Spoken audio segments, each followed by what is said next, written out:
like hardcore action, big explosions, and 7-foot-tall aliens? How about a gritty crime drama or a buddy cop movie? Do you want witty one-liners, laser guns, a double cross, gratuitous nudity for no reason other than it's awesome?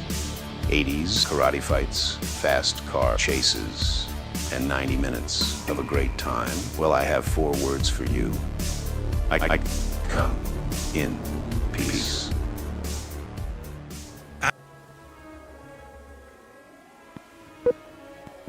'79T 2458 Learning Corp. Little Red Riding Hood. Take 1.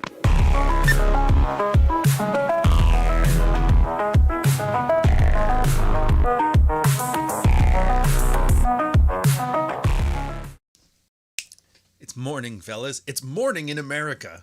It's morning in America. What are you talking about? I don't know. You guys had some debates. I didn't watch them. I don't really care. It's not as fun when you're not calling Hillary Clinton a bitch, but whatever. But apparently they were arguing over who has the better golf game. Isn't that funny? Whoever gets the nukes. Do you want the nukes? You better have a +6 handicap. Oh, man. If it wasn't for our election, I would feel so bad for you guys in your election. But I'm like, bro, you don't know. You don't even know. How great would that be if your big concern was like, oh, they're old guys arguing over golf games. Meanwhile, ours is like our Minister of National Defense, our Secretary of Defense, basically. Just he used special forces and he pulled them off of like the taking Canadian troops out of Afghanistan to go help some religious buddies. It's like, what the hell? You can turn that into your own private mercenary army. You know what they always say though? Never trust a reservist. Never trust a reservist. They always love to do that stuff. Anywho, so the preview you just saw before, I'm starting a 3rd channel because I fucking hate the Manosphere. This place is ridiculous. The Red Pill place, ridiculous. Don't get me wrong. I love Nuke. I love Jack. I like the Rule Zero guys. We're all great. Everybody's great. Rolo's awesome. Troy's fun. But be damned if I can't stand everybody else. It's like, and you can tell. So I was like, well, most people just say they're leaving and then leave. But I'm like, why don't I do something that's a little more good from a business perspective? And then that's where the channel there, it's called Orion, as in like Orion Pictures, but it's Ryan. As in like, oh wow, he's doing this now. So yeah, it's on YouTube. It's called Orion 2. Because unfortunately, some asshole took the damn Orion name, and it's some I don't even know how to describe him other than a communist. So I'm hoping it doesn't affect things too much. I'll put the link here in the chat. Like I said, if you like what you see, feel free, give it a sub, give it a watch. We've already started with I Come in Peace, and King of the Kickboxers is coming up next. Anyways, the idea for that one, I'll ramble about this and we'll move on to the topic here pretty quickly. I don't need long. The topic of it is, movies now suck, and you see guys like Critical Drinker, Nerdtronic, and their entire Jeremy from the Quartering, their entire catalog of work is just, hey guys, woke Star Wars. I'm like, I don't care.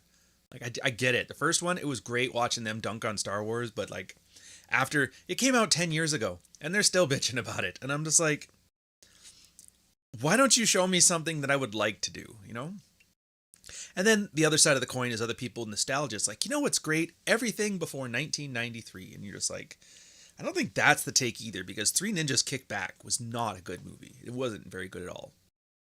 And due to my extensive knowledge of being in college, having a film student roommate, taught me a lot about how to watch movies. Nick August, great editor, taught me about storytelling. I'm like, well, why don't we just look back through stuff that's great that you probably don't know about, that I used to grow up loving, and I didn't know why I liked it, but now that I have a certain technical appreciation for it, to share it with you guys.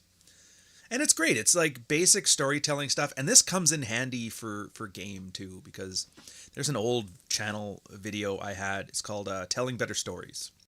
Because essentially, when you're running game on a girl, when you're talking to her, when you're flirting with her, when you're sharing banter back and forth, you're telling a series of stories. There's the displays of higher value type stories, where you telling her about some situation in your life and you pepper in little things that make you sound more valuable and more attractive as a man. Like, how do you tell those? How do you do your story cadence? How do you do How do you get somebody emotionally invested, push and pull, all this stuff. And so what I like is taking that skill set, learning it. Here's a guy that did really good. And don't get me wrong, I Come in Peace, it's an amazing example. It's something I didn't even realize until I was doing the research for it, but the guy who directed it was the second unit director for Predator. And the writer for it wrote like Forrest Gump. So it's like, you'd think of it just like this crappy B movie. But then you look and it's like, it's almost like you see some crappy movie in the bargain basement bins, like directed by Steven Spielberg. What the fuck? And I'm like, oh, that's awesome. So it turns out if you were really good, you could turn these very simple stories into entertaining stuff. And then like, because, military, I got to dunk on the communist while I'm doing it. So, and then ideally, I would like if you guys could pull it out, because like, you don't all have rinky-dink little podcasts like this. And you don't get me wrong, after 1,700 hours of just straight podcasting, you eventually get better at telling stories. I've already had practice too from the military. I was literally a communicator. That was my job. Plus, I had some of the best friends that would talk their way into a girl's pants, so they taught me a lot. And I figured, why not share that with you guys? Frank Miller wrote RoboCop 3, Everybody Can Shoot an Airball. I don't know. You know what it is about RoboCop 3? It's not so much just the story sucked, and I'd have to go watch it again to confirm this, so don't quote me. It's more so that everything sucked. They aimed too high with the special effects. The actors were all different. And then you take all that, like, and that's what I love about this stuff, is when you take all these little details and you get them right, even if it's a stupid movie or stupid story, it's actually really good. So, anyways, enough of that. Topics. The way I have it working out first is going to be a grandiose section on shutting the fuck up, because God knows nobody seems to pay attention to that. Nobody seems to learn.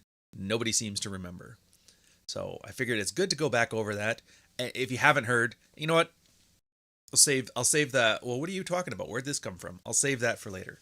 It's also going to be a big topic for Rule 0. I believe Nuke is hosting this one. Yeah, Nuke's hosting it. And he's going to bring up some great stories. John's going to talk about stuff from the UFC. I haven't done you know what? I haven't done the redirect yet. You know what? That show is awesome. It needs more. And so I'm like, any chance I can make it easier on you guys to get in there, like, why wouldn't I? Too much, too soon, too fast.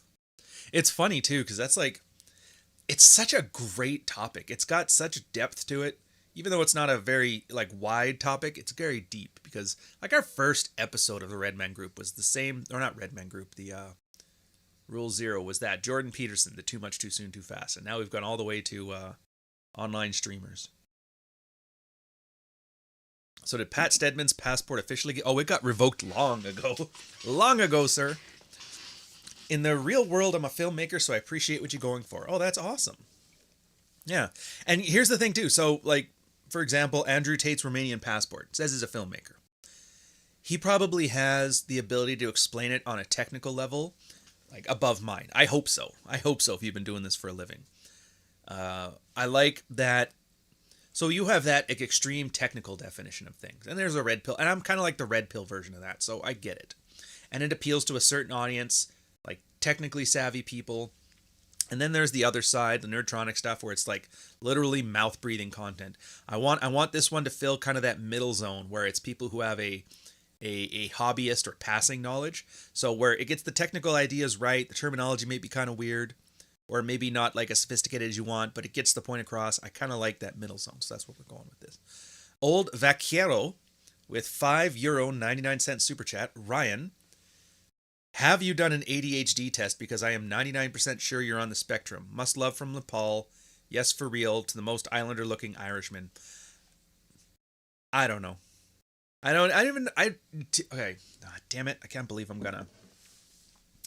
So I'm gonna say something about this, and somebody's not gonna like it. I don't think ADHD exists. I don't think it's real. I think it's a made-up disorder that people just use for people who have like certain behaviors. I don't think there is some kind of attention deficit, high definition, or whatever they call it. Because look, if you're excited about something, you'll speak a little faster, whatever. If you're constantly distracted, your dopamine's fried out. Yeah, you're not going to be able to focus on things. Some people, like my girl's very obsessive about stuff. Like she leaves the house, and every time she leaves the house, she has to come back into the house, unlock the door, check the stove. Like we didn't even cook anything today. Oh, I got to check the stove. It's like, oh, for fuck's sakes. And she swears that she's got ADHD too. I'm like, you don't. You just had 4 coffees, and now we're rushing out the door in a rush. And of course, you're a little absent-minded. It's like, whatever. I don't know. So here, maybe I'm wrong. Maybe this is like medical disinformation. Maybe YouTube's like, no, he's got to go. Fuck it. No. Don't really care. Mish, don't be so mad at him. I think he's being sincere on that one. Yeah, being easily distracted had a pretty obvious adaptive purpose before we were forced to sit for 8 hours straight. Absolutely. All you have to do is watch a deer to wonder how being easily distracted can affect you. So that's my take on it. Having said that, it is a really great way if you want to get people on Ritalin is to make, because this is how like, I can't believe this was supposed to be out shutting the fuck up. And now I'm sitting here with like the big pharma is coming for your fucking guns. And I'm just like, Jesus. All right, whatever. We're here. Let's enjoy it. I'll still call this the introduction and we'll move on. That's kind of how, so psychology as a profession, best I've been able to learn from the research that I've done on it. It started as kind of no different than like soccer moms talking about esoteric nonsense, stuff like that, a bunch of dudes. And it got to a certain point where they're like, we have a respectable, let's make a respectable profession out of this. So how do we do that? They invent a bunch of jargon. They build a bunch of concepts. The scientific method was the newest thing back then. So they start applying it to this. Came up with some things. If you look at old psychology, let's say like out of 100% of the things that they kind of worked out back then, like a good 30% of it is still like extremely valid and time tested today. But 70% of it was just like phrenology, not happening. And one of the professional techniques that kind of came out of it was to define a problem and then prescript a solution. And at first it was great. Like, yeah, remember that? There was hysteria. Girls used to have hysteria. And what did you do for hysteria? You gave them cocaine or a vibrator. There, this will handle that disease you had, hysteria. Does hysteria exist anymore? Not really. Everybody agrees, like, that's kind of dumb. A chick acting out of pocket isn't a disorder. It's just a chick. So, yeah. Oh, no. Oh, no. Hobo. $5 super chat. Dude, you guys don't even get past the first 10 minutes in this shit without a heartfelt $5 super chat. So the meme, they're very good. This is really, they've taken it. True Alpha named Ryan Stone. It says, ask Murphy about the article he wrote cuckolding his wife. Clear up the cuck article. Clear up the cuck article. Why are you doing this to me? Why are you doing this to me? Why are you doing this to me? If I wasn't prepared to literally impoverish his entire bloodline, I am now concerned for my career. And I'm still recommending clear up the cuck article. You know what? Fuck you for bringing this up. Yeah. Fuck you. Heartfelt. I'm not going to have those guys back on my channel again. Absolutely not. Just use a little bit of fucking common sense. It is just... That's great. That's you should. Fuck you. Sorry, apologies. Just keep going, dude. One foot in front of the other. Before you know it, this will all be in the rearview mirror. Fuck you. So before I move on, thank you. Oh, I should read the fucking super chat. Good. Keep up the good work. I like waking up and taking my couch pill. Yes, get that morning workout in. Enjoy yourselves. Last thought on the ADHD thing. Not altogether wrong either, because I find there's a few things that I do, like at the work, that are very beneficial. So for example, when I was in the military, there's a skill that you kind of learn. And I think that's where most of this is coming from, where you have your radio there with VHF traffic, shipshore traffic, anybody doing distress calls, anything. You have shipshore if you're in close to the shore. You've got your emergency channel. I think it's 16. Been a while. And then you're bored because you're up on watch for 12 hours a day, right? So you're sitting there and you're talking with people. And you're able to talk to this person and then keep an ear out for this one. And in a way, you're kind of able to process 2 conversations at once. It's surprising. Like, I never knew it was a skill you learn until you realize, like, somebody points out, hey, you're sitting there, you're logging down whatever, you're hearing on this one, and you're talking to this person, and then in between it, you just like give a command to the officer of the watch and then do your thing, and it's like ultimate multitasking. And granted, it's mostly because it's all very like muscle memory, so it's not about a huge amount of brain processing. It's about it's the output, it's not the inputs. Now that comes in handy when I'm sitting here editing videos, writing a script, tweeting some shit posts all at the same time and managing to keep everything straight. So it's nice. I can see where you would come with that conclusion. Everybody knows lobotomies cure hysteria. Exactly. Farmer brain versus hunter-gatherer brain. The research is really interesting. You should look into it. So which one is ADHD? Is that the hunter brain or is that the farmer brain? Because technically I was raised on a ranch and I should be a third-generation farmer and military man, which I am. So I could go either way on this one. That's funny. Yeah. Oh, whatever. Here's the thing. When it comes to this stuff, it's kind of the same approach I take with the red pill. There was some idiot arguing on Twitter yesterday about this. I gave him one or two, and I'm like, I'm going to send this person a goatsy. But they were talking about IQ. It's like, how come the red pill never addresses guys talking about IQ? And I was like, who fucking cares? Like, you can't change your IQ. Your IQ is about as set as it gets from birth. So why bother arguing about things that you cannot change when we can just focus on working with what you've got? Well, there's no correlation between IQ and divorce. Like, who fucking cares? Can you change it? No. So why are you addressing it? And then the guy just couldn't understand that it's like judicious level of fucks given is such a wonderful concept. A wonderful concept. Behaving ADHD doesn't serve me, so it doesn't matter. Yeah, exactly. Granted, it's great at dinner parties. If somebody's ever like, how are you doing that? You're listening to the phone and having a conversation over here. ADHD, and then you have a good laugh about it. So it's great for dinner parties. Anywho, so that's that timestamp. We're gonna leave the ADHD isn't real. Let's slow things down. Cause shut the fuck up is such good. I love. You know what? Out of all the red pill topics, shut the fuck up is my favorite because, like, it both offers every element of male stupidity that we have and we do, all the unforced errors we do, so you can sit here and just shit on dumbasses all day. But at the same time, there's always a lesson in there too. Shut up. Shut up. So I'm going to quickly do an ad. There's so many now that I have to which one do I want to use? I don't usually post pictures of my kids online, but they're infants and you can barely see them, so, it's fine. But a YouTuber named Ryan Stone tweeted, showing off the F trophies for clout.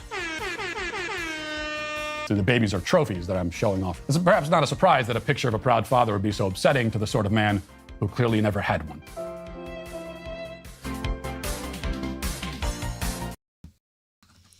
I see now. All right, so back on that last topic. 30 more seconds and we're on to the topic that we have the timestamps for. I promise. Hunter brain. You really deep focus on things that interest you and cannot give a fuck about routine, banal things. It's a physical brain structural manifestation of frame. I'll tell you this much. My girl, not a fan. Not a fan. Dude, how did you not think about these 18 details? I'm like, they don't matter. If they bother you, do them. Oh, dude, yeah, she gets mad at me all the time. It's hilarious. And of course, I'm like, oh, you're allowed to get mad. Okay. Then life moves on. Everything gets better. Like, I think the latest one, I don't know why this is like the weirdest story ever, but it kind of gets this ADHD point across. So my girl went on a bike ride yesterday. It's like 100K, doesn't matter. It's not good, it's good. And then she got back, she had some juice, had something to eat. We had to go to Costco. I go to Costco. She forgot some stuff in the car, so she had to go back to the car. I'm like, well, I got like 5 minutes to kill now. I'll go get a hot dog. And she loses her mind. How dare you not get me a hot dog? I'm like, you're a vegan. Anyways, it was the weirdest fight. But yeah, it was kind of like just focus on getting what I want and then handle everything else and nothing matters. I miss the old salt on bitter age soccer mom fuck files ads. Well, they're still here. I just haven't used one in a while. I will. So shut the fuck up. Why are you saying fuck so much? Why is it shut the fuck up? Why is it not be quiet? Why is it not be mindful? And that's because as guys, we are, I don't even want to say stupid. I want to say ego invested. We're desperate. We're desperate for validation of others. We want others to understand. We want others to believe us. We want you just to know. We want to be understood. We want to be heard. We're like women that way. Oh, we just want you to understand that if you knew what we knew and you went through what we went through, then you would make the same decision now. Therefore, if I tell you all this stuff, you'll agree with me and we'll have a problem-free life. Does that sound like a covert contract to you? Because it is. It is. Speaking of covert contracts, we're going to do Tate and Stedman's. Oh, I can't even see the super chat. What's it called? Hold up a sec. Tate and Stedman's shower soap. Oh my god. Oh my god. My gut tells me yikes. £5, 1 cent super chat. Thank you very much, sir. Think this counts as one heartfelt FU and the free section of a Substack. Cheers, couch. Hey, this is your first super chat on a live stream according to YouTube. Congratulations. Can I give oh, here we go. We'll throw some of them hundreds into chat there.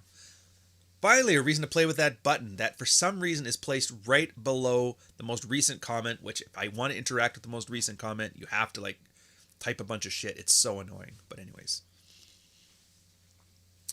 So exactly plus the coffee stimulant, the changing of interest over the constantly wanting something new and adventurous once gets. I've always been like that though, man. It's because I've had an interesting life, man. Like I'm not bragging. It's true. And so it's very hard to get me excited about things anymore. I tend to get excited about very small things, like the perfect cup of coffee or like the new design for a mug, things like that. And even then, like my girl, like I got you a vacation to Santorini. Like, aren't you excited? Can't wait to go. I'm like, meh. But yeah, that's, you know, fry those dopamines from a young age. I think honestly more people should have like try to do your best to get a very adventurous and risky life, lots more travel. It tones down the neuroticism on everything else. Like the only time I've ever had panic attacks was when the military tried charging me with espionage. So like that's what it kind of takes to, and now I'm like, that's not going to get me riled up. So it's also interesting because I find out how little it takes to get women riled up, like to get them excited. They're very easy to stimulate. So I'm like, whatever. Although we'll see. Now with TikTok, maybe girls, you have to like hit them with a 2x4 at Justice to get them going. Anyway, shut the fuck up.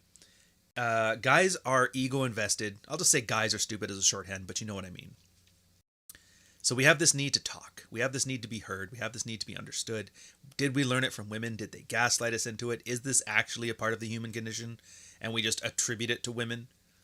Who knows? Who cares? I'm going to treat it like a defective woman behavior because so long as we understand it that way, we'll make better choices. So shut the fuck up is a superpower. When you open your mouth, you have to think for just a second. Like think to yourself, like what am I trying to accomplish by opening my mouth? And yeah, there's the obvious sharing information. Giving information out in the form of words, that is absolutely one of the purposes of language. I get it. But here's the thing. That's just pushing the problem aside. The problem is still there. Why do you want this person to have this information? You have to understand, language at its core is manipulative. It is meant to manipulate. Everybody gets kind of weirded out by that one. Well, no, it's not. I'm not thinking bad. Like, whoever taught you that manipulate means bad is an idiot. Manipulation is like a tool. It's a hammer. Hammers can be good. Hammers can be bad. It's what you do with it that matters. Yeah, you manipulate your kid to not walk into traffic because last time she walked into traffic, you put her over your knee and you gave her a spanking. Does she walk into traffic anymore? Well, they're kids. They do. But the point is, you're trying to manipulate somebody into better behavior. So manipulation can go either way. And when I say better and worse, there's always a like for who, worse to who, or whom. And something else you got to consider too. Whenever something is good or bad or better or worse, better than what, worse than what, better for whom, worse for whom, good for who, evil for what. You know. So yeah. And for most guys, it really does boil down to that need for validation. I want my woman to love me. I want my woman to never to desire me. I want her to never abandon me. So when you're giving her that information, it's because you ultimately want one or all of those three things. want her to love me, I want her to desire me, I want her to never abandon me. So when you tell her this stuff, maybe it could be just simple, like, I'm afraid of her emotions. If I say these things, she'll calm down. Have you ever, by the way, in your mind or in your life or in stories around the dinner, have you ever heard, seen, or experienced an example where magic words got a woman to stop emoting the way she felt like emoting at the time? I would genuinely, dude, put out a Gumroad course on it, charge $50, you'll make $1 billion. You will be the Bill Gates of this space if you can sort out how to change emotions like that. The only thing I've ever seen where you can change a girl's emotions is by calling her a cunt, because then she gets mad. That is the one example I can think of where you could possibly change a girl's emotions. So yeah. This is the heartfelt thing. I love the heartfelt meme. I'm so glad we went there. And Ricardo's right. Shut the fuck up is harder than most people think. It takes practice. It does take practice. And that's where, like, I always suggest that the reason for that is you have to think, what is it I'm trying to accomplish here? And for a lot of guys, once they actually do they stop, take a beat, think it over. What am I trying to accomplish here? My girl's yelling at me over the dishes aren't done, or I never take her out to dinner anymore, or any one of the 500 nonsensical emotional arguments that guys go through in a day, or guys that are forced to go through because sex is our primary driver. Hey, what's up, Nuke? It's good to see you. Yeah, and you think, what is it you're trying to accomplish? And you realize, I'm trying to get my girl to stop freaking out. I'm trying to get her to stop being mad. I'm trying to calm her down. And then you realize this whole time, so what I'm trying to do is I'm trying to manipulate her emotional state, which you can't do. So even if you want to do it, even if it should be done, even if it's a good thing, even if the result is beneficial, it's outside of your wheelhouse.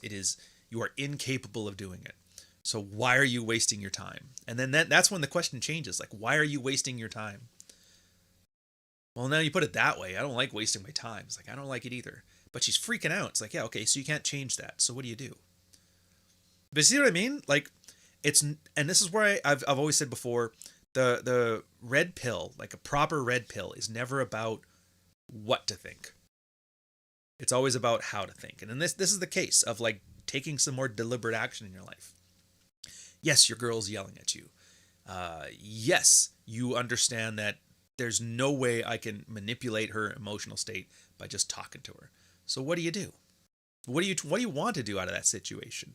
Well, I mean, it depends on what do you want. Sometimes your girl's a great girl, but she gets emotional. She's spicy. She's picante. She's Latin. So every now and then she just has to, like, put a hole through the drywall. I don't know. And maybe you're okay with that because the sex is fire. That's great. Maybe you're, like, above it. And I'm like, I'm done. So yeah, what can you do? Well, it's boundaries, right? I don't like this. And that's the difference. A lot of it's like, I need you to stop versus I don't like this. And that is the core to shut the fuck up. Because one is an internal locus, right? Mental point of origin. I don't like this. You are not telling anybody what to do. You are not demanding somebody change things to accommodate you. You are making it known that you have an expectation that's not being met. And the fact that you're able to do that consciously, deliberately, as opposed to just like viscerally, emotionally, or angrily, means you're having control over your emotions. That's the emotional pillar in the tetrahedron frame. The emotional pillar. And this is why I'm sure you guys have this too. I get it all the time, where you're not angry, but you're assertive. Your girl asks you, why are you so angry? You're like, what are you talking about? I'm not angry. Of course, don't answer it that way either. This is another reason why Shut the Fuck Up works, because that's how framing works, right? Why are you so angry? There is no answer you give that doesn't make the conversation about your anger. So it's like, no, don't even have that conversation. But that's how most guys answer. I'm not angry. What are you talking about? Well, he must be hiding something because he's pretending like he's not right now. Like, do you see how the framing works? There was like, oh, fuck, I wish I could remember exactly what this was. I think it was off of Manufactured Consent. Is he referencing Noam Chomsky? Shut up. Where he was talking about Nixon and the Vietnam War, and Kissinger said that they couldn't find any, they were worried about the communists taking over Vietnam, right? And they were worried because not a single Russian agent was corresponding with any Vietnamese agent. And so their conclusion was that, dude, the Russians have done such a good job indoctrinating the Vietnamese that they don't even need to send them orders anymore, which is a total, like, what the hell are you talking about? But you see, that's the same thing. From geopolitics to your fucking girlfriend at home, it's the same thing. How they frame it changes how everybody acts, and so you're letting them change your frame. Shut the fuck up is great there. Not because you can create your own mental point of origin or your frame, but you stop getting sucked into somebody else's frame. Why are you so angry?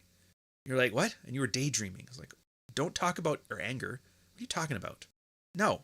Because as soon as you go there, he's hiding something. And then they badger you about it. Then they badger you about it. And this is the funniest part for me. You get badgered enough about being angry, it pisses you off. So now you're angry. Isn't that great? You were sitting there, staring at a wall, daydreaming, minding your own fucking business, and through 30 seconds of womanese, now you're sitting there ready to punch a wall. How awesome is that? And why? Because you didn't shut the fuck up. Like, and there's better techniques you can use. There's always agree and amplify, right? Are you mad right now? You have no idea why the fuck I'm mad, do you? She goes, what are you talking about? No. How do you not know? How do you not know? What the fuck are you talking about? Idiot. And then, like, oh, for fuck's sakes. That's always mine. Like, it's always, if I get accused of being mad, I just pretend like I am mad. You have no idea how mad I am. And then she gets like, you know, girls get their little emotional way about this. And then at the end, I just call her a dumbass. And it's funny because I know my girl is that as soon as I tap into that like combative spirit, then it snaps her right out of it, which is kind of funny. Thought you said you couldn't manipulate people's emotions. I'm not. I'm having fun bants here, sir. Yeah, well, it's not so much when you answer her question, it's when you accept the premise of the question. And that's kind of one of the smaller aspects of frame it's good to understand. So yeah, shut the fuck up. There's so many situations too where it comes in handy. There's sex life. Holy fuck, sex life, shut the fuck up. Not tonight, honey. And then you, in your infinite wisdom, decide to have a 20-minute conversation about your sex life. I'll tell you right now, and tell me in the chat if I'm lying. Anybody here who's been in a relationship or been dating a girl and ever been shot down, I know everybody's had it at least once. You tell me if this doesn't resonate with you. But any conversation about how she needs to step up her fuck game will turn into somehow it being your fault because of something you didn't do that was good enough that makes no difference. You may have tried it in the past and it didn't make a lick of difference. Or you just know dishes aren't going to do it. Or maybe if you were more romantic, romantic's not going to do it. And none of this stuff fucking matters. And then that's why, again, shut the fuck up. Why are you having this sex life conversation? She has no idea what turns her on. Girls don't. There's a scientific theory, and I don't know how true it is, but I like it, so I'm rolling with it. Where because men have an outie and girls have an innie, guys have a visual and physical representation of when we're turned on, when we have sexual desire or things. We're like, awesome. So we know what turns us on in great detail. Holy shit, I like tits. Look. Girls, on the other hand, they don't get that. Their body doesn't ultimately change size. So they generally don't know until it's already happened. So we have like a disconnect between our sexual desire and our awareness of it. Is it true? I don't know. But it's good. I like it and it makes sense. It fits with the facts. Yeah, maybe. Like, I don't buy that. You don't need to buy it. I'm making a point here. Everything here, nothing here is meant to be taken literally. Nothing. Nothing is meant to be true. Nothing is meant to be facts. It's all about utility. And as soon as you understand that about the red pill, it's all about utility. Is this helping you? Good enough. Sounds good to me. Why are you angry? I'm not. I'm as alpha as coach. Oh dear God, if you ever use me in one of your fucking arguments, is that what the fucking couch guy on the internet says? Get the fuck out. I would kill to hear one of those conversations online, man. Make me laugh. Yeah. So yeah, you shut the fuck up. So you don't talk about your sex life. You realize, okay, she can't really tell me because she doesn't know. And you already see that. It's like when girls talk about what they're into. You know, some girls like, I'm into nerdy guys. But it turns out they're just into like super attractive guys that act charming, that wear glasses, or maybe have a nerdy hobby. They don't like actual nerds. Actual nerds are fucking unattractive as shit. They could say they're into athletic guys, and they're just into guys that look athletic. There's a guy who doesn't play a single sport, but he's jacked. Like, that's enough. I like athletes. So yeah, girls don't know. They don't know. So you have to assume they don't know. So why would you have a conversation about stuff that she's not going to be able to give you a good answer for anyway? It's like a waste of time. Especially when it comes to complaints. Oh, dude, you're tapping into like double wasted time. So like not only are you talking about something that she's not viscerally aware of, but you're also talking about something in a way that frames it as her fault. And if you ever wanted to make sure a girl puts up a brick wall in a conversation, make it about her fault. Holy shit. The conversation will so quickly turn to I'm a good person and you're an asshole and this is your fault, and then waterworks and then yelling at you, and then all this stuff will happen, but not a single thing will get solved. So why are you talking? Why are you talking? Shut the fuck up. You got shut down. Oh, it happens. Everybody gets rejected every time. Even Brad Pitt.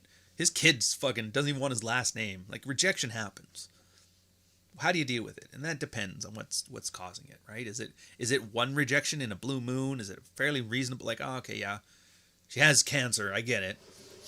Like, there's those, and when you realize then the answer is, you know what? I'm being fucking emotional and unrealistic. So then you're like, okay, so I shouldn't be fucking talking about this, and I shouldn't be angry about this. Alternatively, is it like this is the 30th rejection in a row? Maybe the issue here is I'm not attractive enough, and you realize, look, I'm a fat fuck now, I'm lazy, I fart all the time, whatever. Maybe the issue is, no, I'm still as good as I always was. She just decided not to have sex because now she has her fuck trophy and does not desire sex anymore. Or there was an example even on Twitter a couple days ago where this Christian fellow said his wife said we're roommates now, just declared it. Yeah, there's fault. Yeah, there's blame. Who gives a shit? You just realize, okay, what's the issue here? The issue is the issue that she won't fuck me, or is the issue that no girls will fuck me? And then once you narrow that down, you kind of make better decisions. I'll tell you one thing for sure. Nobody ever gets there by fucking talking and collaborating. You'll never find the answer to that. Like, have you ever in your mind, in your life, online even the black pill goofballs that talk about this that don't really exist anyway, have you ever heard of a conversation where a girl came out the end of it giving you a clear, concise answer and taking blame and responsibility? Like, no. So why are you wasting your time? Why are you wasting my time? So you shut the fuck up. And then you realize that's the power of it. It's not that it creates some magical outcome. It's not that it solves problems. It's not that it gets girls wet. It's not a positive in any way. What it does, though, is it stops you from fucking up. And this is why I think it's so powerful, is because a lot of guys, they always think the problem is somebody else. Again, raised as defective women. I'm a good person. It's your problem. You're the one that did it. Until you stop making unforced errors. I'm going to stop fucking up. That's my ultimate red pill goal. I'm going to stop being a fuck up. And you do it. And you're like, all right, I fucked up that, so I'm going to stop doing it. And then there's like a process you go through. I always love talking about the process because I've noticed this over the years that everybody kind of learns in the same way when it comes to a new soft social skill like this. At first, you fuck up and you don't know why you're fucking up, but you see an outcome that you don't like. I don't get it. I keep doing this and it keeps fucking up. What the hell is going wrong? And then they find out this is what's going wrong. This is the problem. In this case, you're talking when shouldn't be talking. Just shut the fuck up. Let it lie. Okay. And then they'll still fuck up because, habit's a bitch. You always fuck up. So nothing changes. But after you fuck up, you're like, ah, shit. I fucking opened my mouth again, didn't I? God damn it. Yeah. So there, bam. Next step. You're fucking up. Third step. You start fucking up again. I'm fucking up. And then you stop in the middle at one point. You're like, case in point. Did you guys, I don't know if you ever did. I hope you didn't. It's a horrible episode. But the episode of Red Morning I did with the not so erudite chick. And there was a part in there where I fucked up and then I recovered. We were talking about some argument over, I don't know, fuck, whatever. It doesn't even matter. And then she starts talking about the Austrian painter and the Jack. And at one point I realized, like, are we really taking this argument to World War II? Like, really? We were talking about SSRIs and sex. Why do we have to talk about Hugo Boss and his cohorts? Why do we have to talk about the VW bug? Why do we have to talk about the trains running at time? I'm like, you know what? You can have this one. I don't care. None of this matters. And I'm just like, reset. And that's like the third stage of learning, where you realize you're fucking up, and in the middle of it, you stop and you carry on.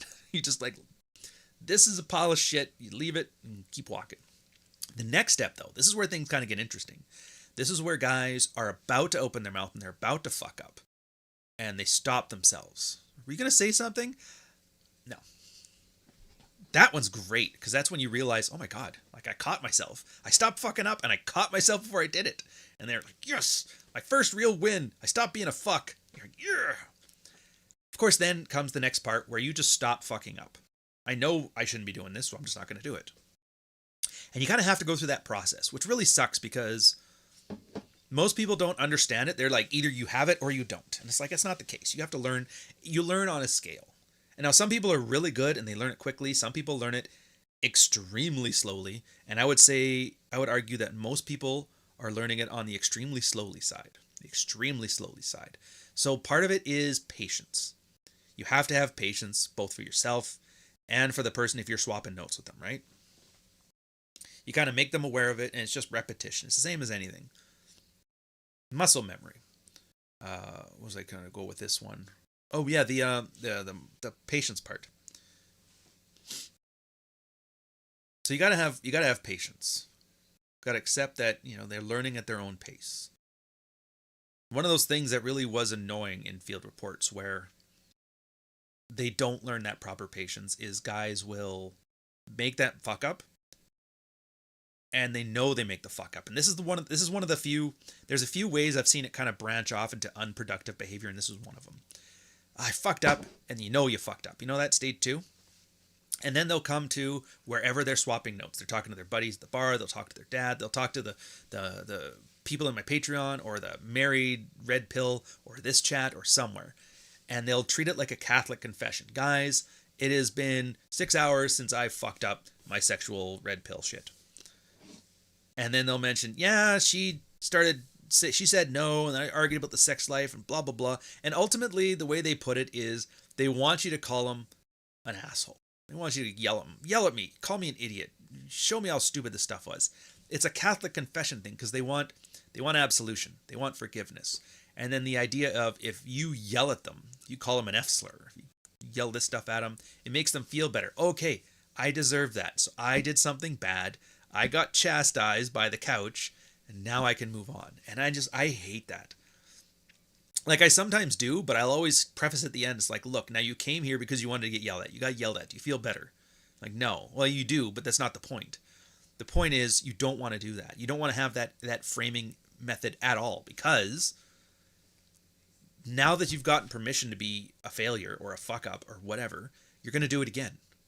You're going to do it again because now you have a cost associated with it. I don't mind fucking up my relationship every time. If every time I do it, I get absolution, it's almost an encouragement to keep fucking up, because now you have this reinforcement cycle of like a community of belongingness. I am the red pilled guy that they yell at every week. That's awesome. So it's like, no, who cares? Like, it doesn't matter if you're a fuck. Like, first off, it doesn't affect your identity. So you are not a fuck up. You fucked up. That's the difference. The action, and this is like an old military thing. Always critique the action, never the person. Having said that, I'm not in the military, so like, fuck you, idiots. Yeah. So you realize it's about the action, and it doesn't matter. You fucked it up. Okay. Don't fuck it up next time. Really? I mean, fuck it up next time if you want to. It doesn't matter to me one way or another. But if you're trying to accomplish this, the way to do it is to learn from this example. And that's the OODA loop. Observe, orient, decide, act. And that's where it's a much superior process to the Catholic confession model. Fuck up, get yelled at, feel better, move on, do it again. No. Observe. All right, my wife turned me down for sex. I had a conversation about the sex life. She turned it around on me. Now she's mad.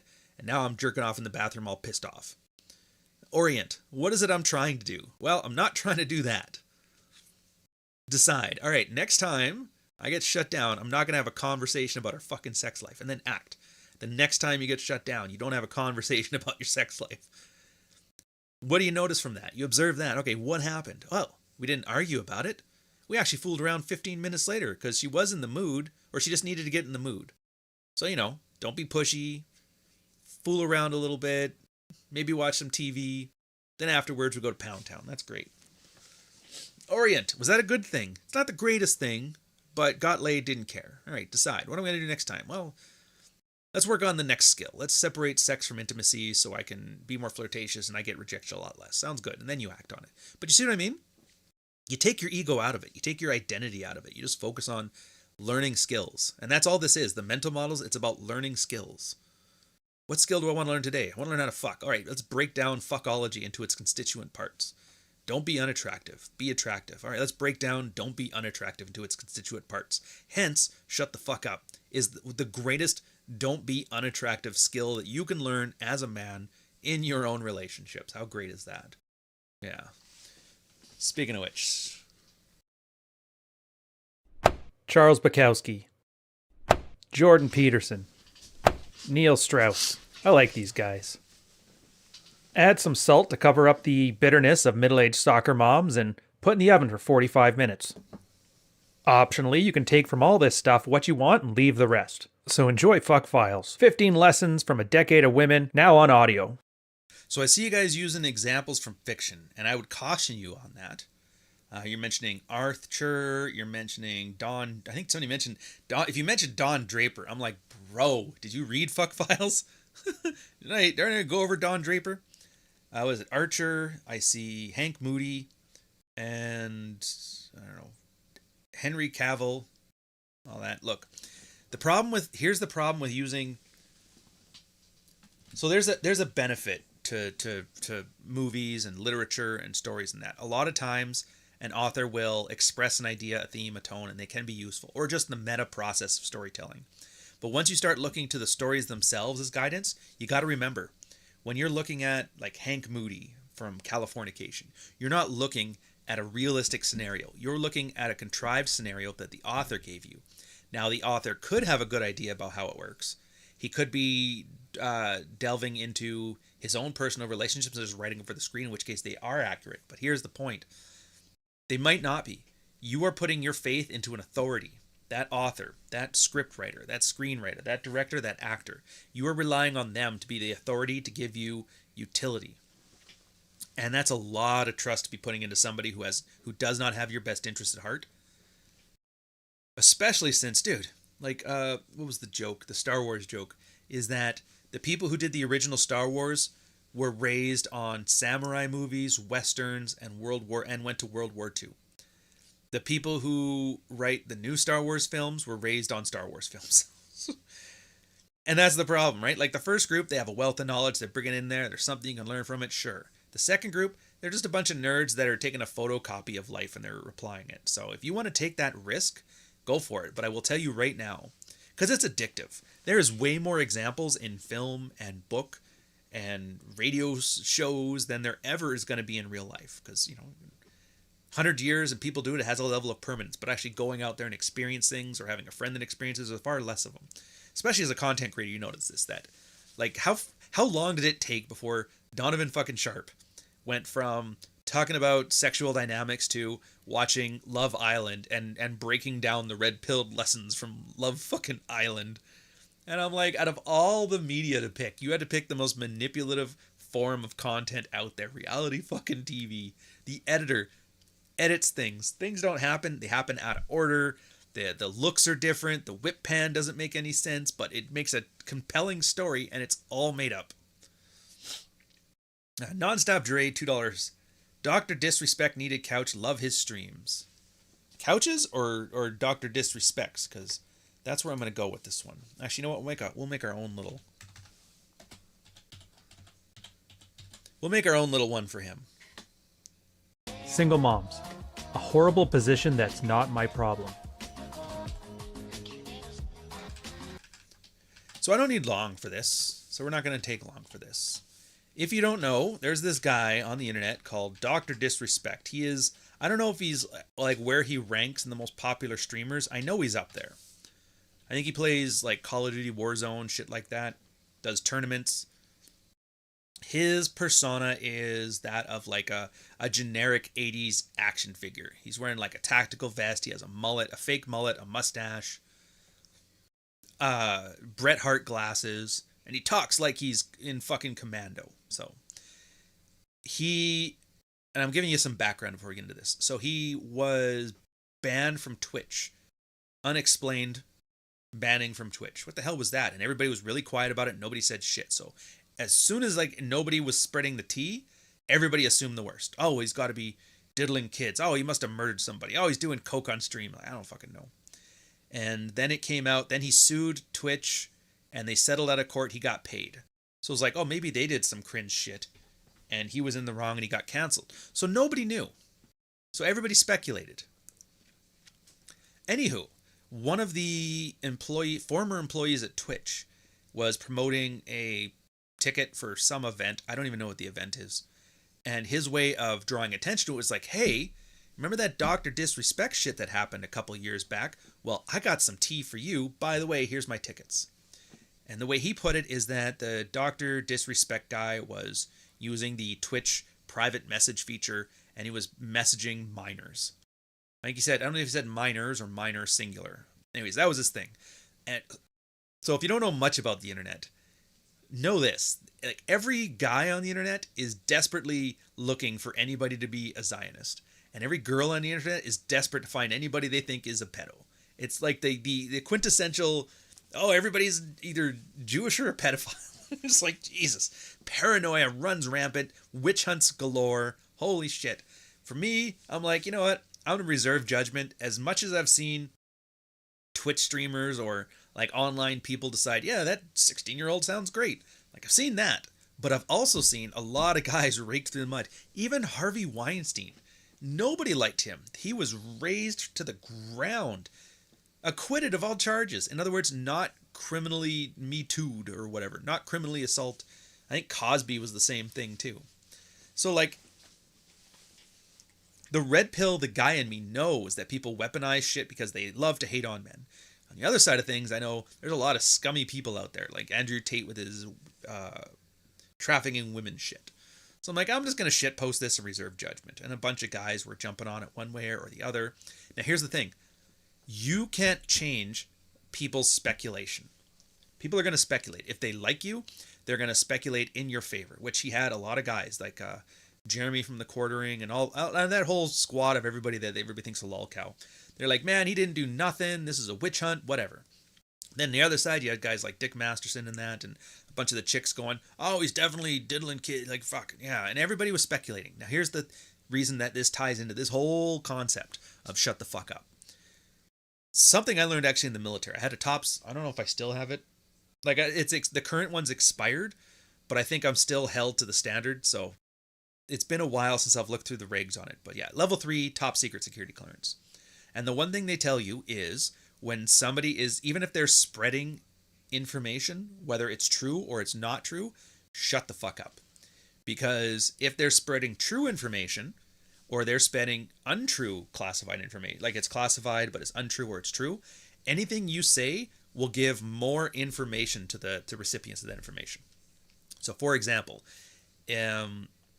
fuel states on your ship, one thing you would be surprised is actually a classified, like a very, I think it's classified level 2, so secret, is the fuel state of the ship. Because once you know the fuel state of the ship, you'll also know its capabilities. So at that point, you're like, oh, okay, so this guy's at 50% fuel. He's got 120 comes of JP5 left, something like that. You can draw a circle around that and know that he cannot affect anything outside of here until replenishment. Where's the tanker? Well, the tanker's over there. So you can have a likely, but you see what I mean? Like, it put lives at stake. There's tactical information you can get from it. There was a huge hullabaloo when Facebook first got onto the ships and they started using the internet. And people would do shit like, hey, pulling into Dubai tomorrow at 8, I'll see you there. And it's like, bro, you do not tell somebody a location in the future and a time when your fucking military vessel on deployment is going to be in a certain place at a certain time. That is how people RPG you shit. But people are stupid. They're just thinking, oh, I'm just going to go out and party, whatever. And I remember that because I saw at the 21 convention, that shall not be named. There was this chick, Nellie Bowles, and she was a reporter for New York Times, and she was doing hit pieces on the manosphere, but she reached out like, hey, I just wanted to talk about your thing and about men and this, and it sounded very benign. And then And then like Rolo and I, we looked into her body of work. It's like, no, this feminist bitch is gonna fucking hang you. Do not talk to her. Of course, Anthony Johnson was all about, oh, dude, we can totally spin this. Like, any attention's good attention. And we're just like, fucking no. Like, if you do this, I'm out of here. And so he's like, fine, whatever. So what happened? Everybody went to this cigar bar after the day 2 of the event. And Ivan Throne, the deaf ninja, starts Instagramming him sitting there, smoking his cigar, drinking his drink, at this bar, at this time, in this place, right now. And then who fucking shows up? The goddamn reporter. And I'm sitting there, there's me, there's Ed Lattimore. I think Rolo had already gone home at that point. She's like, he's not a drinker anyway. And Ed's not a drinker, but we're sitting there smoking cigars. He's like, hey, get a picture of me looking fly. And I'm like, done. He's like, yeah. But as soon as we saw her, and it's like, because like if you don't know, I'm I think genetically I'm like 20% black. My mom was adopted. A whole story behind that. Anyways, so I don't have soft A or hard R, but I'm like just the level before that. If it was native, I'd be able to buy tax-free cigarettes. That's about as far as I can get into it. Anyways, now that I've gotten all that genetic preface out of the way, we both had that thought, like, you know, in a horror movie, how they always kill the black guy first. We're like, bro, as soon as we see trouble, the both of us are like, nope, I know how these things end, and it's never well. So we just skedaddled. And then Jack Murphy and Anthony John, and everybody's there surrounding her and trying to talk her down and shit. I'm just like, why did you guys stick around? Just fucking leave. So we went home, and then the next day and all shit. Anyways, like a week after that's when the whole Rolo Tomasi, Anthony Johnson dust up happened. It was pretty fucking ridiculous. And all because, like I said, shut the fuck up. Don't give away your position. Don't give away your position in time when you have people you don't want to talk to. It's always about being deliberate. Had you delayed that information by 24 hours, last night went here, had a blast. You could delay it 8 hours. There is nothing now they can use to you. I arrived in Dubai this morning. Perfect. And apply this same thing to your relationship. Not just your girl, but to everybody. Sometimes people don't need to know things immediately, right away. I saw some super chats. We're going to get caught up on those. Girls will say a guy is not their type, but end up in a friend with benefit or LTR with him. Great example of hypergamy and not taking them literally. That's from Andrew Tate's Romanian passport. Yep. Girls talk, actions matter. So what does this all have to do with Dr. Disrespect? He did the stupidest thing ever. Everybody's speculating. Oh, he's definitely diddling kids. He's definitely on a witch hunt. He opened his mouth. Hey guys, just want to let you know, clear the air here, because I'm all about keeping things 100. And starts talking like in the character, and it's like, oh, why did you text this? And as soon as you see, like, you always know when somebody's like potentially in hot water, and then you see a very long tweet, you're like, oh fuck, why did you do this? Did you run it by your lawyer first at least? And I don't think he did, or maybe he did. So, was I messaging a minor? Yes. And I was like, oh, what the fuck? Look, our economy's in the shitter. Our Minister of National Defense is using his troops as his personal army. We are being invaded by foreign immigration. They're doing protests on the street. There's homeless encampments everywhere. I have many things I can give a fuck about. Some Twitch streamer private messaging a 17-year-old is not top of my list. So, but I am by no means telling you that that's a good thing. I would strongly suggest not doing that. In fact, I'm going to go out on a limb and say, don't do that. Having gotten all that out of the way, why did you say anything? Keep your fucking mouth shut. According to him, he didn't diddle her. Like, great. Shut the fuck up, because there's nothing you could say here that's worth great. Now, here's the problem. Those people that were speculating before, now they start talking about, well, he's been doing this a bunch, and he's been trying this elsewhere. Some giant titty troon was like, he was actually fooling around with me earlier. I was said, call me ma'am. And he said, yeah, ma'am. And I'm going, is that true? Probably not. But here's the thing. For all those speculative people before, and this ties into your relationship, they would say he was doing this, he did that. And you always had, like, in your mind, you're like, I don't know which is true. I don't know what's not true. And so you're just kind of like, you believe what you want to believe. Most people are fairly ambivalent. They're like, it's a thing. Maybe it's true. Maybe it's not. I don't have the brain power to devote to finding out one way or the other. Let the hardcore sort it out. But once he goes on record saying, yeah, I did it, now all of that speculative shit is possible. Well, he did admit to this, so this is possible. You never know. It pushes everybody over. And this is something like it's as red pill as it gets. It's not on the sidebar, and it's something I used to talk about. I don't talk about it much anymore.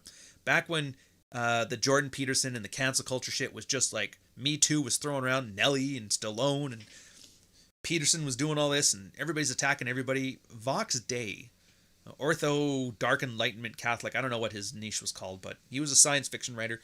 Decently smart guy. He's the one, by the way, when you talk about like gamma males and sigma males and shit, that's his fucking contribution. So he's not red pilled. And then some of his stuff gets lumped in with us. So whatever. But it's useful. It's useful. He's like a botany thing. He wrote a book called Social Justice Warriors Always Lie. SJWs Always Lie. Had a smiley face on it. It's a great book. It's actually a great compliment to, what's this one? So You've Been Publicly Tar and Feathered. I cannot remember who the author of that one is. But when you read it, and he talks about it specifically as like a Me Too accusation or cancel culture, but it applies writ large to any of these social media PR things, or maybe even just at a dinner party and you have your extended circle of friends. Reputation there kind of makes a difference. If they know you as the creepy guy who hit on Buddy's wife, it can really suck for you. Really sucks for your wife, because she bitches about now we're the social pariahs, and now she's got a reason to be mad at you that you caused because you didn't shut the fuck up. You know? What the hell, Steven? I don't know. Yeah, I need to defend myself. Yeah, so shut the fuck up. Don't say a thing. Don't say anything. Let people speculate. If anybody asks anything, no. Because you know what? Here's my thought. Until I see a conviction, a criminal conviction, I just don't care. I got bigger things to worry about. If you're fighting for a criminal conviction, you'll go to the police before you go to social media. So all these people doing it for clout, I don't trust them either. At the very least, their motives are suspect. At worst, they're ruining the investigation for clout, because the worst thing you can do is spread a bunch of information about an investigation, because now that fucks up the investigation itself. And so you're actually helping the guy get away. So if anything, a lot of these people are actually pro diddler. Yeah, see? And Stripper's got a great example here. My go-to is sure. It essentially says, believe what you want, I don't care. There is 100 ways to deal with it. Mine has always been like, oh, is that what they say? All right. Is that what they say? Oh, I think that's what they say. Sounds pretty bad. It's almost like you're hearing it for the first... Or Trump, this is the first I'm hearing of this. Doesn't really matter what you say. So that's his. Now he's fucked. And that's the other thing, too. Everybody's like, tell us everything. We must know. It's like, why? If there's any consequences to be had by this, I'm pretty sure his wife is the one who's going to be fucking doling them out. His wife and his kid. And if not, definitely his sponsors. They pulled out, too. Well, because you couldn't shut your fucking mouth. I guess the sponsors were pulling out regardless, but... And that's kind of what got this started, because, like, yeah, that's an extreme example. That's a big branding example. Yeah, the guy had a huge ego. He thought the parasocial relationship was real. Maybe. But I see normal guys doing this all the time in normal lives. They're having a conversation and drinking with friends. I've stepped on my own dick on time and time again. It happens. That's how I learned it the hard way, same as everybody else. And then some fucking Karen is using you to flex on the crowd, calling you a monster, and you're sitting there trying to defend yourself. And of course, everybody's going to take the girl's side, because we are human beings and we all prefer women to men. So now you're in this place where the girl and you are arguing. Everybody's taking her side, and heaven forbid you raise your voice or get passionate about it, because now everybody thinks you're going to fight her. It was always like So side story, the most annoying fucking thing in the world, when you're at the bar and some girl's fucking running her mouth trying to pick a fight. Because the bouncers are the biggest white knights ever. I don't remember where I was and when I was doing it. I just remember sitting there, and some chick was running her mouth about trying to fight me or something. And the bouncer's standing there staring at me like he's waiting for me to pop off. And I remember looking over at him. I'm like, I'm not the one throwing down here. I'm like, do your fucking job. And I just pointed at her. I'm like, kick her the fuck out of here. I'm sitting here minding my own business. Do your job. And he kind of clicked out of his white knight mode, which is, I don't know why that stuck in my mind, but it did. He kind of clicked out of his white knight mode and realized, like, oh, this guy's not some drunken redneck. Well, to be fair, there's a lot of drunken rednecks at the bars that I was at when I was growing up, so I get it. Maybe this fucking chick losing her mind is the problem. I'm like, oh, thank God. Because, like, for me, I'm not about to start fights at the bar. They kick you out of bars for that. They ban you from bars for that. I like going to places. I like continuing to go to places. I don't want to get banned because somebody I just met decides to run their fucking mouth. I'm like, no thank you. Let him even take a swing at me. They're not going to kill me with one punch. And I guarantee you, nothing makes you look better in front of bouncers and waitstaff than watching you get assaulted. Like, they don't kick you out for getting punched. You can look up. They'll even throw you a free drink. So I'm like, yeah, go ahead. You can get me with one. I can take it.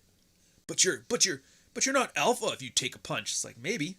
But you're the one who's kicked out of the bar, and I'm still here drinking. Yeah, don't get high on your own supply. Oh, there's so many things from it. Yeah, irreverence is always good on that one too. I agree. Speaking of irreverence, I have this one labeled. I love this one. It's labeled on my my OBS as erudite doesn't know science.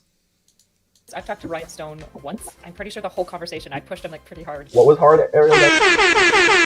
The therapist will essentially give them SSRIs, which I think the sexual effects that SSRIs have on the body, right? Some. There's tons of like MAOs and like tricyclics that you're talking about, like the type of SSRIs that used to be given to pedophiles. We don't give those to men. We don't give those to men. But he's not as informed as like I think he would like to be. Yeah. There's a cartoon I could see Ryan doing. Yeah, let me just animate that shit out of my ass. Hey, Nick's in the check. Someone say drunken redneck. Oh, dude. I guess Nick will know, but you guys won't know the joy, the absolute pleasure in living in a small town and going to a bar the day after a baseball tournament. Holy fuck. If you ever wanted to see one of them roadhouse brawls, that's how you do it. I still remember there was so often I was at my college bar at the time. It was called, no, it wasn't Cactus Jack's. It was the other one, the blue something, fuck. Anyways, it used to be called Uncle Chuck's, but they changed the name to Blue Labatt or something like that. Anyways, I don't remember. It's been too long. But I remember, like, every year there was these big baseball tournaments, and at one point the white team from, like, Quesnel or some BC town, I can't remember which, and a native team both went to the same bar at the same time. And you just have to sit there and wait. Because there's always one racist redneck, and there's always one native who can't handle his liquor, and you just got to wait for those two to find each other, and then bam, as soon as the fight happens, racial lines are drawn, and then boom. Or because there was a lot of Sikhs that grew up in my community when in the 80s and 90s when I was growing up, and one group of guys hitting on somebody's cousin or something like that, or fooling around, like, they take that shit, like, they'll come to your house, like, they hold the grudges, and you watch these 20-on-20 brawls. I've seen, like, at least a dozen of those in my life, where, like, a bar-clearing brawl. It was at the point that my university town actually had, like, all the bouncers, there was, like, 5 or 6 bars, all on the same strip. They all had, like, a code, where if we did, like, an all-cops alert, that the other bouncers would agree to come to your place to help if things got really bad. So I gotta turn that off. So it was hilarious. Once you realize, like, hey, where's all the bouncers here? And they're gone, you're like, oh, there's a fight somewhere, isn't there? And everybody go wandering around the street. Let's go find where the fight is. You can usually hear it because the bars were only like 4 blocks apart. So you just look, where's a group of people on the street? Where is there a Honda Civic with underlights on the car? Where is there and you always see, like, it's like 20 Sikhs fighting 20 rednecks or fighting 20 natives, or it's always some big racial group like that. And I think back to Trudeau saying that diversity is our strength, and I agree. There's a lot of strength in 20 people hitting you with the fucking bar chair. Okay, yeah, here it was just Auburn and Alabama fans, or Alabama and Tennessee fans, or Auburn and Georgia fans. Oh yeah, our fights are strictly local sports. We don't fight over, like, Canucks versus the Oilers. They'll never brawl. They don't care. Maybe Calgary versus Edmonton. Maybe. But I mean, Quebec, they're never going to be around. I guess if Quebec went to Alberta, I could see them fighting, but nobody's going to fly to Alberta just to have a fight. Yeah, Roll Tide. That's funny. So where'd I go over this one? Oh, yeah, framing. Okay, one more ad and we'll switch over to framing. Name a bigger red flag than a white guy with a podcast. I'll wait.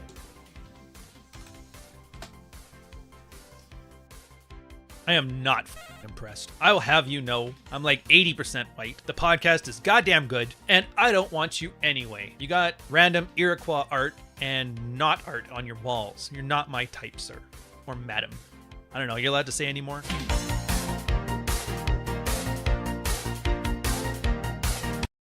So when I talk about framing, it was from the recent Substack. And it had to do with shut the fuck up as well. Holy shit, he's not just making this up from yesterday. No, I've had this content for like a week now. A lot of guys learned that it's not so much what they say, it's how the situation is framed. And the example I used here was actually from two people. There was the Litz, who's a major character in Praxeology Volume 2 Dread. And then Bogey D6, who's a good friend of mine. I love it. We started like the same week. We married Red Pill the same fucking week, which was awesome. There we go. And the one thing he learned was, and as he puts it, I'll just do the quote. We were lying in bed just before going to sleep. She was tugging at the sheets that I had wrapped around my legs. She had a very serious, annoyed look on her face. Very seriously, I state, you seem to be irritated with me lately. And she says, yeah, you must hate me. He's laughing. No, you just don't get me. And a lot of guys get this one. Have you ever noticed this? That it's always when you're in bed about to go to sleep. That's when she nudges you and wants to have some serious talk about some grave event. When you're least lucid. It's what they do. If you ask a girl this, they'll probably say something like, well, I just couldn't sleep, so I had to get it off my chest. But they could have brought it up earlier. But no, they have to bring it up now. Now. Yeah, that's what chicks do. They wait till you're mentally incapable of fighting, and that's when they pick these times for fights. And this is why I keep drilling this stuff in everybody's head. This is why I repeat it ad nauseum. This is why this is the 15th episode of Shut the Fuck Up. Because if you don't repeatedly crack somebody upside the head with the 2x4 of knowledge, it will not sink in. And when you're in situations like these, and I'll tell you right now, everybody here has been or will be or is, you will find that you don't rise to the occasion. You don't find that, I'm a man, I'll handle this conversation. You'll find you'll lower to your level of instinct and training. And if you haven't trained yourself in the skills of shut the fuck up, in setting the frame of the situation, in handling some basic assertive tools, then you're going to get fucking graped on this stuff, man. Absolutely. Now, he got it in this case, where he looked over, he knew she was going to bring up some shit about her feelings, and so he kind of preempted it, right? You look like you're mad. Yeah, oh, you must be mad at me. And then she says what's on her mind. Oh, you just don't get me, blah, blah, blah. You approach me the wrong way, which pisses me off. It turns out it was from, like, she rejected him the night before for sex, and she had been sitting there because he didn't really react to it. He's like, all right, and then went back to his own thing. And, of course, when a girl rejects you, she kind of needs you to get a little angry, because then it's not her fault. Well, he's just being a jerk. But if you don't get angry, you're kind of nonplussed by it. You go do your day, go where most value is in your life. Then it's like, well, why didn't he care? And then they start thinking, maybe something's my fault. Maybe I'm being a bitch about it. And then they have this big thing where they need to like, I need to talk to you to find some way it's your fault so I feel better. And he was just like, whatever. I don't care. Do what you want. You can have it. Very annoying stuff. Anyway, so she starts blaming it on, it's typical, blaming it on mental this and things this and what was her reasons here? Did I actually bring up the specifics? Oh, yeah. And that she's miserable and blah, blah, blah. And he's like, yeah, I used to get pissed off at this stuff. And yeah, it's true. If you watch a girl mentally gymnasticking herself into not wanting sex, as a guy, you're pretty fucking annoyed with it. It's like, shut up. Why would you do that? And you start yelling at her. Oh, thank God he's a dick. Now I feel better because it's his fault. It's always whoever gets angry, it's their fault. You notice how that works? Funny, huh? In a battle between the guy with 17 times the level of testosterone as me, the winner of this decision is whoever doesn't get angry. It's like, fuck. How about we make a fight? The first one to not have tits wins.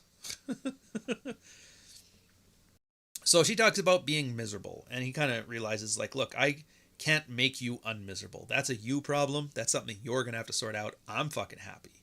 And he turned into what was otherwise a lucid 12 o'clock at night conversation about how he's not good enough and that's why she doesn't want to fuck. They ended up fucking at the end, which is true. Because yeah, highs, and that because he wasn't giving her anything, he refused to frame it in her terms, which was how he's insufficient and it's his fault and she needs him to do more. Because that never works. Because girls don't know what turns them on at all. So she assumes that's what does it, but it doesn't. And then it's like, well, and it constantly spirals into more shit that's your fault in hopes that one of these things will stick. Just throwing spaghetti against the wall. Throwing pussy against the wall to see what sticks.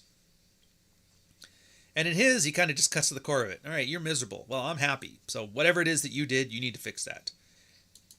And that's where he sets the frame, right? The frame is we are perfectly happy, a content couple. Whatever the problem is, there's nothing on this side that can be done to fix that. So it's all internal work. And then she just makes the decision not to be miserable. Who'd have thunk? Who'd have thunk? Happiness is a choice. Happiness is a choice. Can you fucking believe that? Happiness is a choice. Hey, and then she gets happy. And then hey, emotional high, strong feelings, release, sex. Push and pull. Absolutely perfect game. You never would have thought about it. You'd never get there though if you didn't shut the fuck up. And then the second example I had was, where is he? Come on, Bogey. Talk to me, Goose. Talk to me. There we go.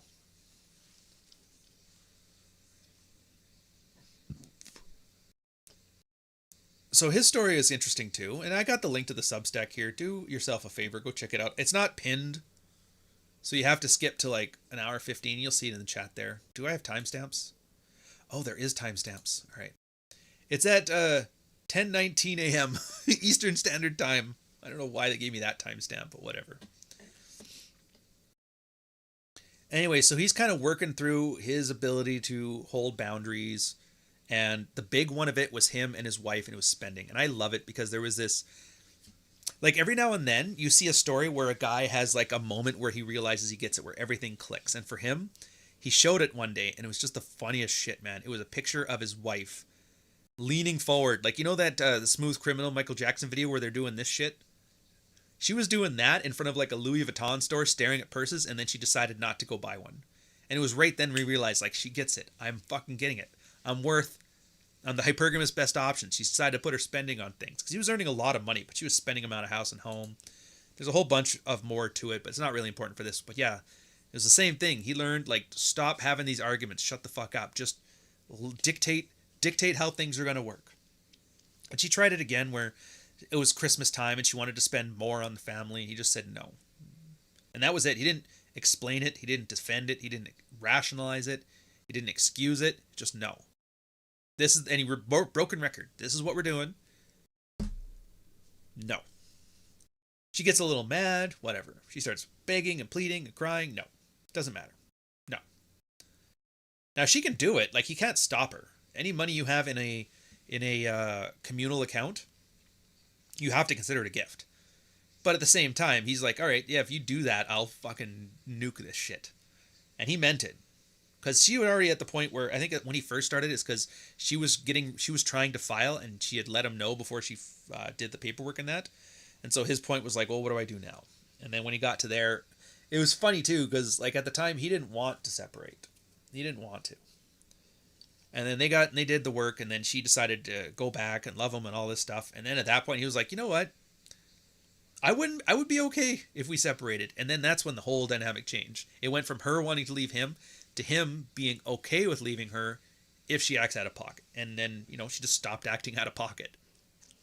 They're doing amazing for themselves, by the way. It's one thing, like between Bogey and Carl, they're Why More Please, Rules of Your Dad, all of them super successful. Like I do well here. I do well for myself, and I'm not bragging. I'm just saying, dwarfed by these guys, and I always like seeing it. I love seeing it. I love knowing I'm the least successful guy of my little graduating married red pill class. It warms my heart. So it was kind of funny to see. So yeah, how you frame things makes a difference. When your girl starts to bitch and moan, a lot of what they're doing in their conversation is they're trying to frame the situation in a way that makes A, you the problem, B, her the victim, C, a solution involving something that she already wants anyway. It's the process of what they call womanese. The using of words and language to get what you want. If it's true, that's great. If not, not necessary. Yeah. Just as a category of his own. Well, everybody has a category of their own. Anywho, love the thumbnail. How do you get it? Oh, the thumbnail? Fuck, I gotta look. For this thumbnail, I believe.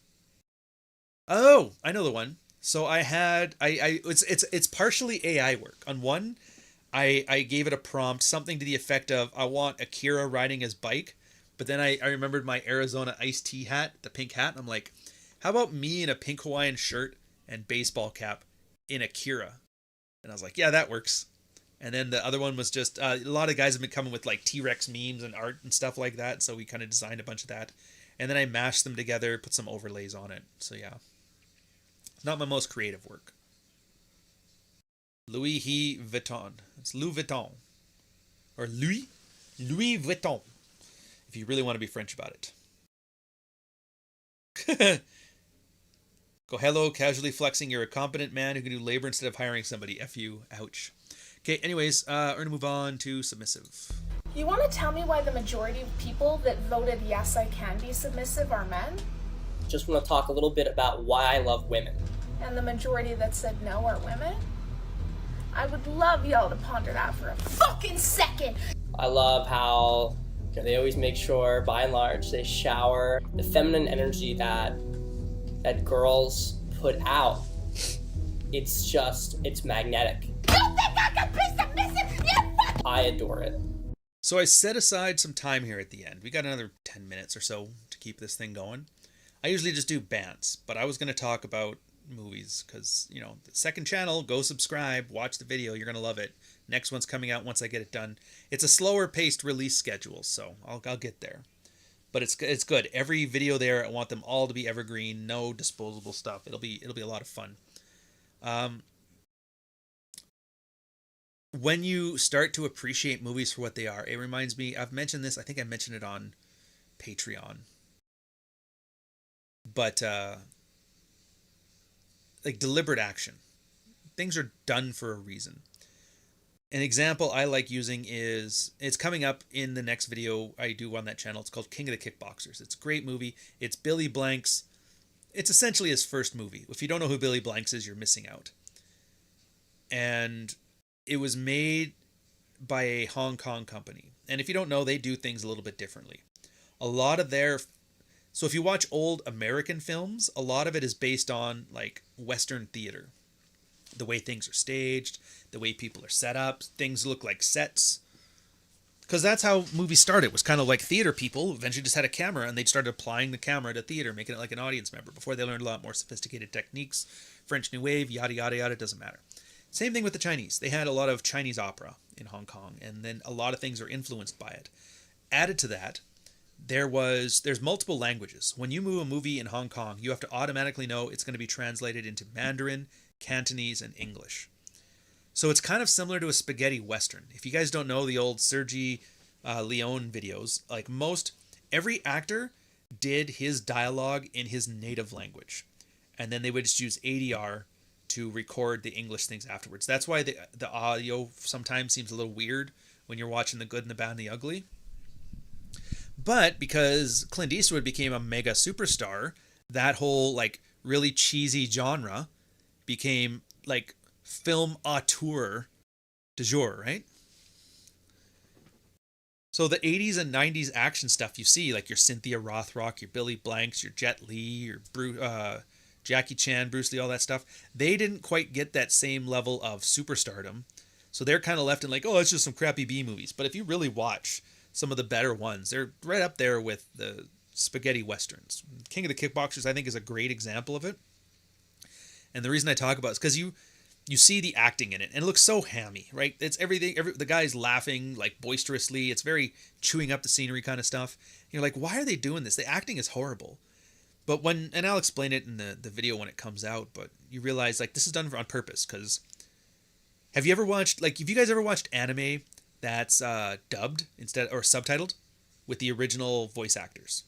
And do you ever notice how it's very difficult for you to pick out the emotional tone of an individual interaction? Like if you're just listening to it, the voice always has that same tone. The Japanese voice is like, oh, it's the same kind of like cocky monotone voice. You don't know what it is. And that's what they realize too. When you're having an English audience do English acting to a Chinese or Hong Kong audience, that they don't pick up on the nuances of conversation. So you have to make things over the top. At the same time, Chinese opera, back at the time, that's what they did because their stages were blank. There's never a set or anything like that. So they would have to use a lot of symbolism. There's a scene in there once where the guy gets, Billy Blanks is being kicked because he's not used to losing fights. And he actually got hit once and hurt. And he kind of jumps back and has this real fucking weird action he does. Turns out that's because that was director telling him to do that, because Chinese opera back in the day, when people were showing anger, there's a certain hand gesture and a certain movement, and you step back and do this stuff that you have to do. And when you watch this, you're never going to not see it, because you're going to see it in Asian movies constantly then. And you'll see these like theatric tricks that they used in Chinese opera being applied to movies. When you were watching it just as like a teenager watching it on a VHS tape or whatever, you were like, oh, this is ridiculous. That's so corny. But then you suspend disbelief. You realize it's symbolism, which art has been doing that in forever. And I hate how you see most people, like they always joke about the right-wing artists. They always just want the Renaissance to come back, not realizing that Renaissance art was about a lot of symbolism. They always think it's just about painting what you see and making it look pretty. It's like, no, there is a reason.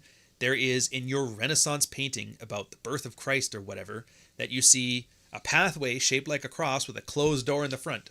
That's symbolism for the Immaculate Conception. It's like, oh, that's their way of saying she was a virgin. It's like, yes. That's why they're there in every painting. That's why this is here. That's why that's here. Everything's there for a reason. And it doesn't mean you're going to like it. It doesn't matter if you like it or not. The part that matters is you understand the purpose of it, right? And this is why I like talking about Hong Kong and American B-movie action movies with the same reverence that I would talk about modern art. So you don't have to like it, but you have to at least understand why it's there. Like, why does Jackson Pollock's paintings have flashes of just paint splattered everywhere? Everybody's like, that's lazy. I could do that myself. It's like, yeah, if you look at it as in like a technical skill like cobbling, yes, anybody's able to do that. You don't realize though, first, Jackson Pollock can paint. He chose to do that, so it's a deliberate choice. That tells you something right there. Salvador Dali, classical painter. Picasso, classical painter, classically trained painter. His Blue Period, very good stuff. So why is he just drawing weird boxes and shit? Well, I mean, put Picasso's example aside, I like Jackson Pollock's, is that photography had come out and everybody was having an existential crisis about what art meant. So what does art mean now? And everybody was experimenting, and that's where you have op art, where like maybe it's the blending of colors, making things that are fantastical. Maybe it's surrealism, the idea that we paint things that the human can't replicate, that don't exist in the world, like melting clocks don't exist. There you go. Jackson's idea was action painting. He's like, well, maybe it's the idea of like the action, the actually painting as a verb. That's what makes art. And so he broke that down to its core. What is action painting in its core? And that's literally throwing paint at the canvas. And he has these giant, like 15-foot paintings of just that. It's visual philosophy. You don't have to like a Jackson Pollock, but once you understand that, you kind of get there. Like, my favorite one is, and I'm not going to do it here, but there's the explanation of why. You know those white canvas that you see a white canvas on the wall? You're like, what the fuck is that? That's technically something that moved from the Baroque period, post-Renaissance. It's a philosophical movement that went all the way down to there, and that ended the movement like after like 100 years, which is pretty cool. The idea being the Renaissance had very wide depths of field because it was learning oil paints based on the Northern Europeans, which tend to do a lot of landscapes. Like landscape art was huge back then. And so then when the High Renaissance and Italians ended up getting the Northern Europeans' use of linoleum for oil paints, they started adopting it too. Then Caravaggio and the Baroque came, and they switched it to more theatrical production where it's like a stage. Until modernism, where it was almost like your picture plane was going to be a 6 feet of depth.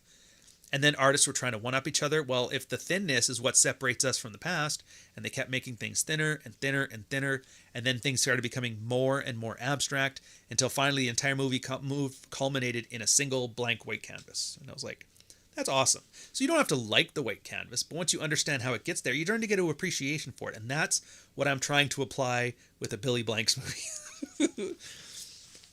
Oh, you're going to have so much fun with it. And just some of the technical details, like why did they decide to act in this hammy way? Well, there's a reason they did that. Why are there these very animated actions? Well, it's based on Chinese opera. So the audience will have a certain appreciation of what they're trying to express here, because Western and Eastern audiences have a hard time gauging the subtleties of our emotional states. Even animation, you understand that. For North American audiences, a lot of the times it's our mouths and faces that do most of the expression. For Eastern audiences, it tends to be mostly eyes. You'll even notice that by how we do emojis. People's emojis, it's like the parentheses or the colon and then a smile face or a D for a laugh. You know those? Eastern ones tend to be different things where the eyes are the part that they're doing the emoji from. And it's little subtle things like this. And yeah, it sounds stupid and it sounds weird, but like once you understand it, then You start to appreciate things for what they are. And then instead of being that nerd who just like, I love hating on shitty movies, you watch and you're like, oh, it's actually not a shitty movie. I just don't understand what the fuck I'm talking about. If you have to explain why to like art, it's not art. It's like explaining why. No, you do have to explain it. You do have to explain it because people don't know what the fuck they're doing. You always have to explain it. Actually, I guess not why to like art. I think that's the bad way of putting it. If you have to explain why to like art. Liking art isn't the issue here. Understanding it. That's the part you have to explain. And that's why I'm like, you don't have to like King of the Kickboxers. You don't have to like I Come in Peace, but understand what they were doing here. For I Come in Peace, it was mostly about competent storytelling. It was like a well-crafted professional piece of work. It is the Honda Civic, the Ford F-150 of movies, you know? The characters have their character arcs. It's the adventure action serial. It takes a very basic premise. It mashes up different themes together. It mashes up different genres together. Its theme of trusting your instinct is explained through setups and payoffs. Like, you don't have to like I Come in Peace, but you should understand it. And then once you understand it, you get better at understanding what's coming out now. So when people say, I hate the new Star Wars, you're like, why? Well, you can look at it like, oh, that's why. Because they're missing all of these things. Why is this character stupid in this movie, and why do I like this movie? And at least you understand why you like things. It's kind of same to like red pill. It's like, why am I fucking up my relationship with somebody else? Well, if you have to explain why you like it, you don't deserve it. Like, shut up. Here's why shutting the fuck up is a superpower. It's that same in-depth understanding. And it's not nuance. I always hate when people call it nuance. It's not a nuance. It's professional. It's understanding. There's no such thing as critical thinking, by the way. Where'd he come out of nowhere with that? You don't. Turns out there's just knowledge. Once you understand enough facts about a thing, you become better at interpreting that thing. There's no critical knowledge skill that you can have that puts you above the shit. At best, you're going to get like Destiny or that, where you can just run your mouth about shit and nothing makes sense and all the premises are stupid. Yeah, art is a series of techniques to put relationships between things into practice and evoke a result, usually emotional, but not always, like cooking. I would say it's even more, well, I mean, I guess, yeah. You sound like Stripper, you sound like my art history teacher. I remember that. So in the 4 years, our very first introduction in his art history class was the cave paintings at Lascaux and Rodot Cave in France, 20,000 BC, 22,000 BC. And they had their theories about whether it was like magical, like you do this, you practice the hunt, they notice like marks there, spear bits. They would throw the spears as like practice against the wall, and the idea is the gods would help them. So it was like a magical thing. Anyways, we had gone through the ancient world, the medieval world, Renaissance, and all these different things till we got to modern art. And eventually it got to the end. And the very last thing he showed us at the end of like 4th year was a stylized representation of horses in like a brand new modern art thing. And he tied the whole thing together where it's back to like magic.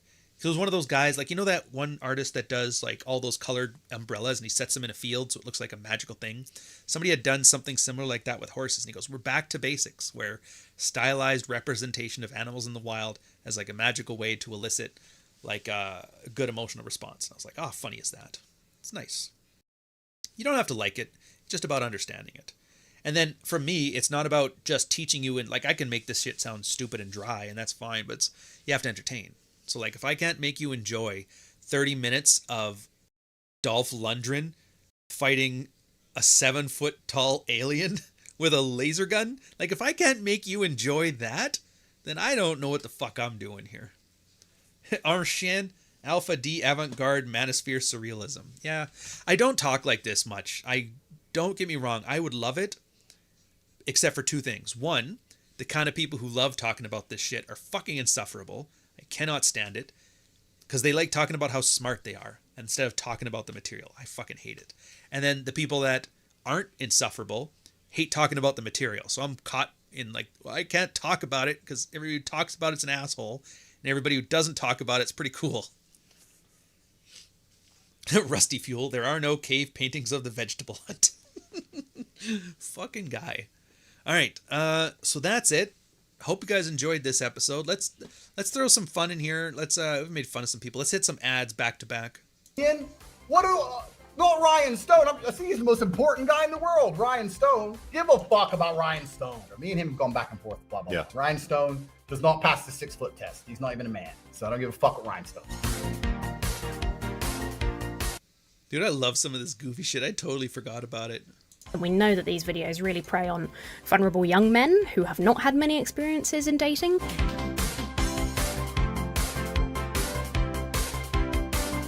All right, one more, and then we're done. If you're sitting there going, oh, my wife's a 3, I play Tekken for pennies, my name's Ryan Stone, your life sucks. So he actually nailed it. Don't start something you won't finish. Don't start something you won't finish. Everyone's having a little bit of patience. My name's Ryan Stone, I play Tekken for pennies, chill a little bit, and just go, you know what, Tate's got it. I'll tell you right now.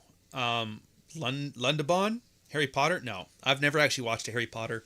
I will never, on this channel, quote me on it now, I will never review any Star Wars film made after 1992, and I will never do the Harry Potter series or the Twilight series. I can guarantee you that. Guarantee it. Anyways, enjoy yourselves. Don't forget Dread, Frame, Fuck Files, and Amazon Now. Substack, absolutely still going strong. Feel free, subscribe for free. Worst case scenario, even if you don't care about the content, if I ever get canceled or removed from the internet, there's a good chance that that email list that it comes from it is the only way I'm going to be able to keep a hold of you guys. If you want to find out sexual strategy stuff and the feminists finally get to me, that's going to be the one, like the last stand of Ryan, you know?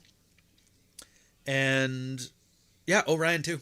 Go Orion. Channel Orion. You're going to love it. You're going to love it. Watch the first one. If you like the first one, stick around. You're going to watch more. I will catch you guys on the next episode. And don't forget after this, on our way to redirect to Nuke's channel so you can see Rule 0. Volume 1 was the use of frame, a metaphor for man's ability to navigate and weather a system that constantly tries to manipulate his protective instincts for their benefit and against his. It's not self-help. It's self-actualization. Volume 2 is dread, the process a man can take while in a struggling or dead relationship to build himself into the man he could be and ensure the people around him only help in his mission. From the author and content creator that brought you the heartfelt, the F trophies for clout, the 6-foot-tall Tate, and the not funniest member of Rule 0, Volume 2 is dread. I had to do a quick super chat before I go. Phil McCracken, $1.99. Thank you very much, sir. Love the new channel. Keep it up. Like I said, if you keep watching, I'll keep making it.